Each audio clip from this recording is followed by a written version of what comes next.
लाचार पिता और अधिकारी पुत्र की कहानी, जिसे सुनकर आपका हृदय भी ग्लानि से भर जाएगा। 4 महीने बीत चुके थे, बल्कि 10 दिन ऊपर हो गए थे, किंतु बड़े भैया की ओर से अभी तक कोई खबर नहीं आई थी कि वह पापा को लेने कब आएंगे।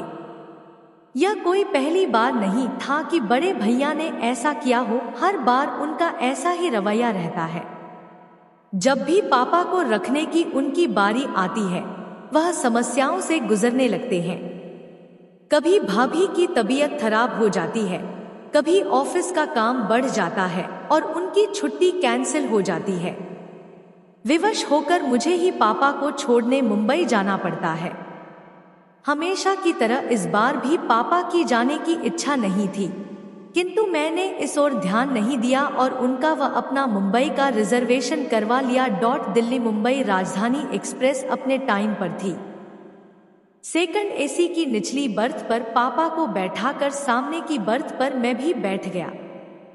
साथ वाली सीट पर एक सज्जन पहले से विराजमान थे, बाकी बर्थ खाली थी।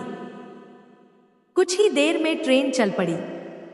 अपनी जेब से मोबाइल निकाल मैं देख रहा था, तभी कानों से पापा का स्वर टकराया, मुन्ना, कुछ दिन तो तू भी रहेगा ना मुंबई में। मेरा दिल लगा रहेगा और प्रतीक को भी अच्छा लगेगा। पापा के स्वर की आर्द्रता पर तो मेरा ध्यान गया नहीं, मन ही मन मैं खींच उठा।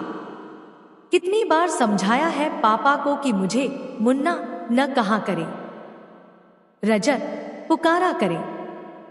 अब मैं इतनी ऊंची पोस्ट पर आसीन एक प्रशासनिक अधिकारी हूं।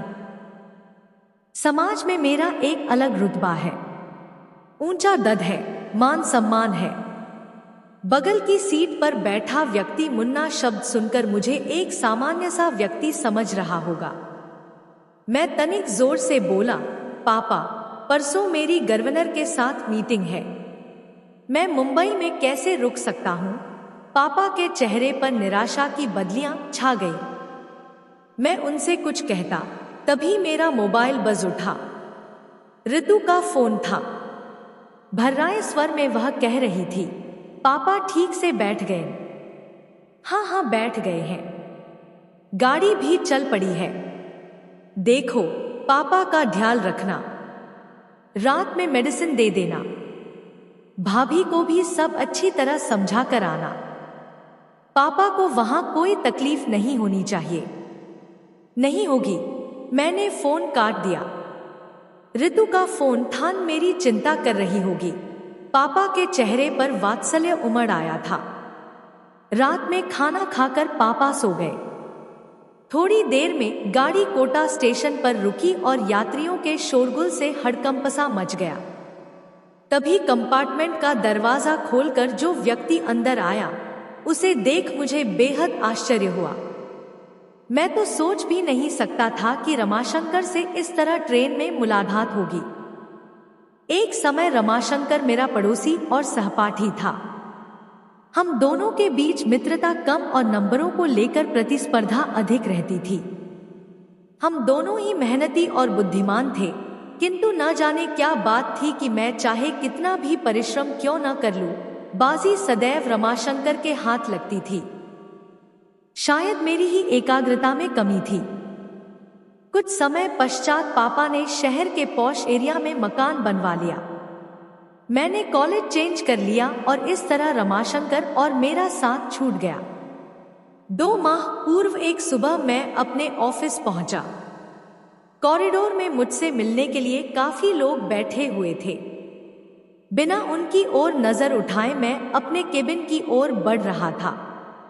यकायक एक व्यक्ति मेरे सम्मुख आया और प्रसन्नता के अतिरेक में मेरे गले लग गया। रजत यार, तू कितना बड़ा आदमी बन गया। पहचाना मुझे? मैं रमाशंकर। मैं सकपका गया। फीकी सी मुस्कुराहट मेरे चेहरे पर आकर विलुप्त हो गई। इतने लोगों के सम्मुख उसका अनौपचारिक व्यवहार मुझे ढल रहा था।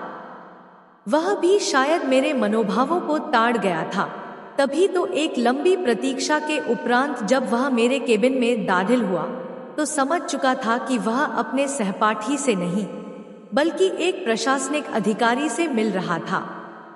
उसका मुझे सर कहना मेरे आह को संतुष्ट कर गया। यह जानकर कि वह बिजली विभाग में महज एक क्लर्क है जो मेरे समक्ष अपना तबादला रुकवाने की गुजारिश लेकर आया है, मेरा सीना अभिमान से चौड़ा हो गया। कॉलेज के प्रिंसिपल और टीचर्स तो क्या, मेरे सभी कलीग्स भी यही कहते थे कि एक दिन रमाशंकर बहुत बड़ा आदमी बनेगा। आज मैं कहां से कहां पहुंच गया और वह पिछली स्मृतियों को पीछे धकेल मैं वर्तमान में पहुंचा तो देखा रमाशंकर ने अपनी वृद्ध मां को साइड की सीट पर लिटा दिया और स्वयं उनके करीब बैठ गया।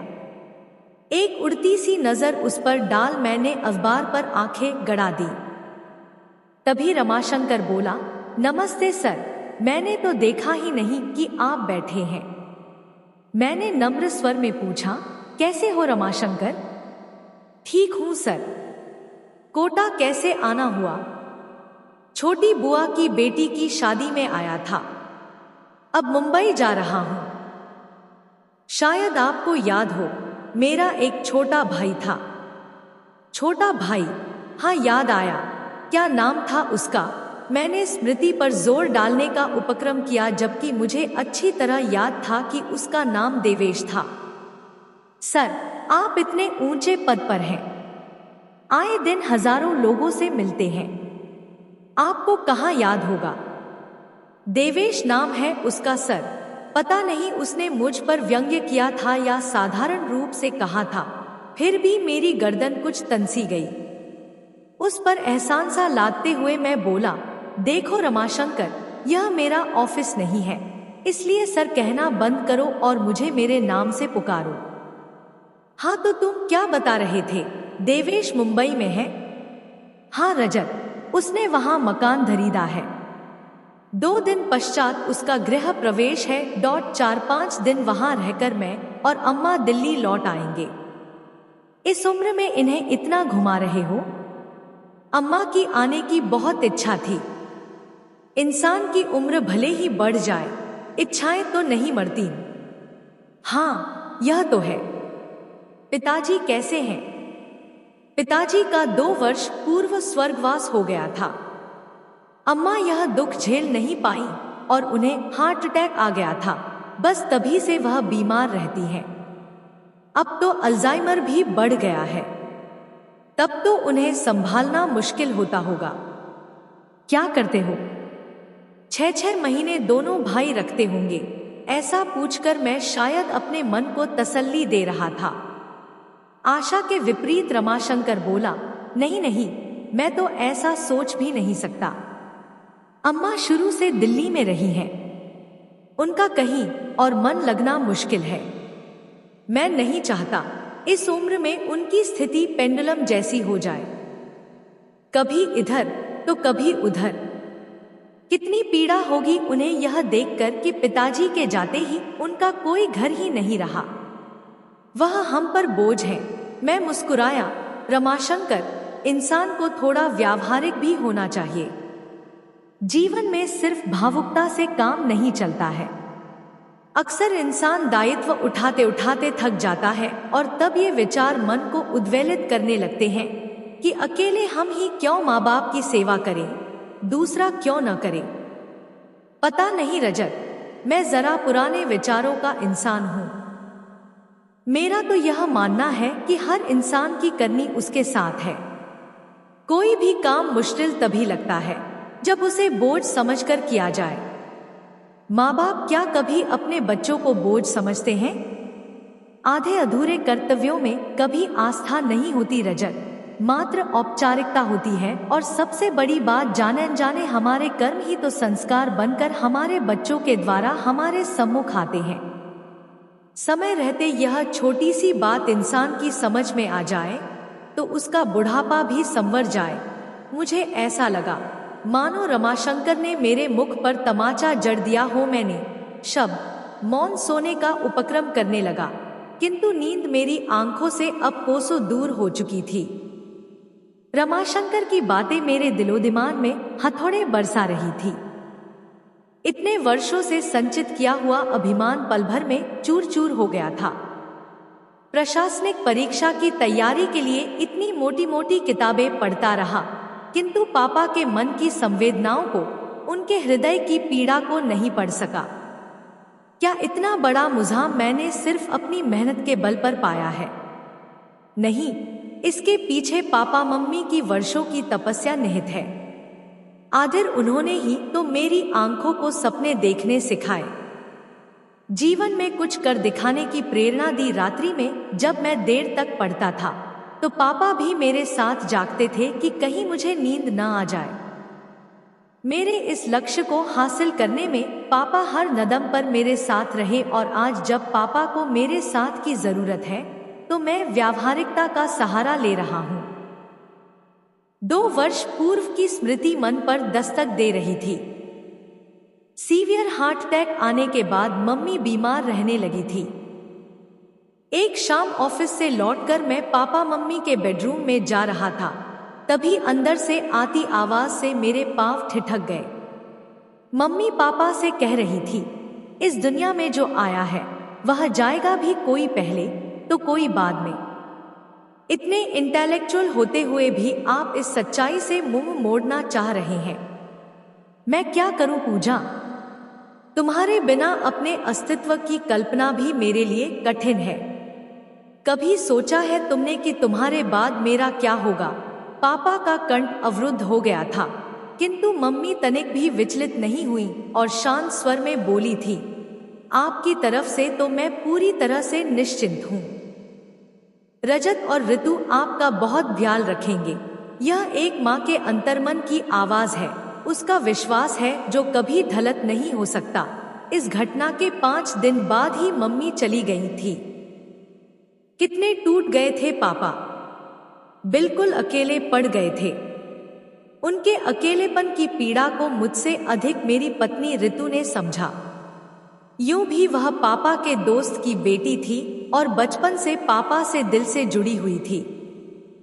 उसने कभी नहीं चाहा पापा को अपने से दूर करना, किंतु मेरा मानना था कि कोरी भावुकता में लिए गए फैसले अक्सर गलत साबित होते हैं। इंसान को प्रैक्टिकल अप्रोच से काम लेना चाहिए। अकेले मैं ही क्यों पापा का दायित्व उठाऊं?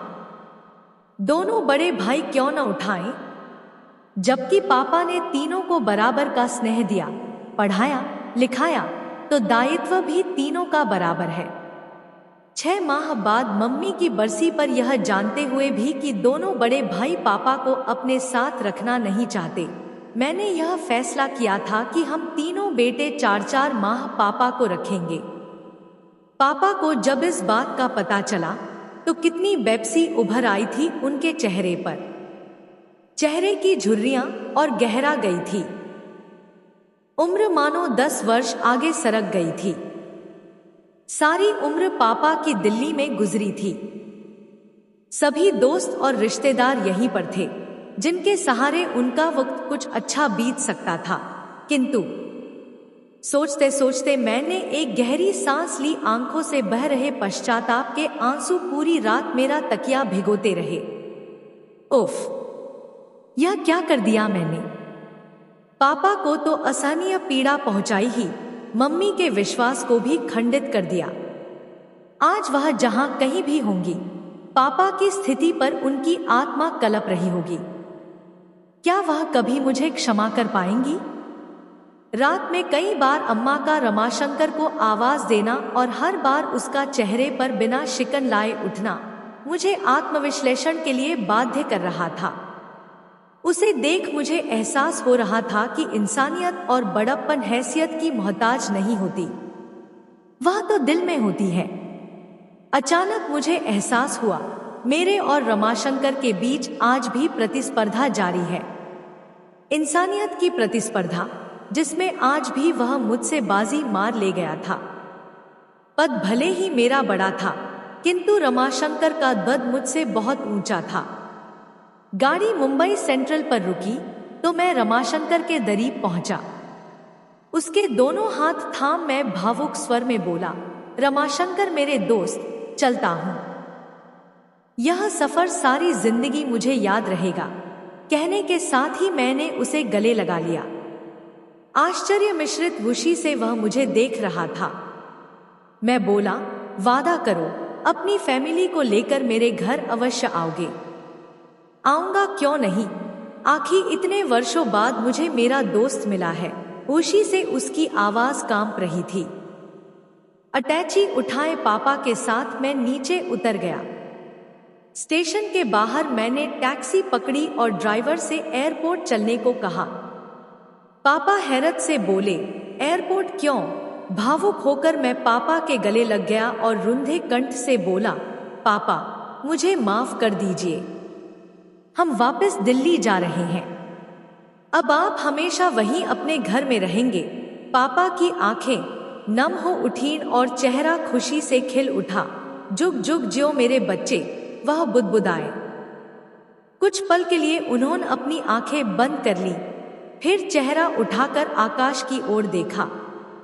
मुझे ऐसा लगा मानो वह मम्मी से कह रहे हों, देर से ही सही, तुम्हारा विश्वास सही निकला। आप किस राह पर हैं? विचारणीय।